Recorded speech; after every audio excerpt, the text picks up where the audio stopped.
वाडा तर चिखलदार वाडा तिथं पाणी आले ती आज 3 दिवस झालं पाणी घेऊन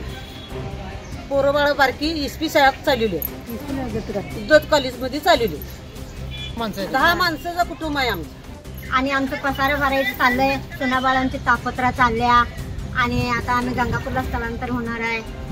पोरांच्या शाळा बी बंद झाल्या या पाण्यामुळं आणि प्रत्येक वर्षाला आम्हाला हे त्रास आहे बघा पाण्याचा काय जर विलाज करायला सांगा जरा काय बघा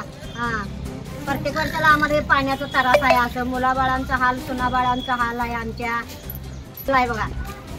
तिथं 4 कुटुंब आहेत आणि 1000 लोक आहेत पलीकडं 5 आहेत कुटुंब वर आहेत आणि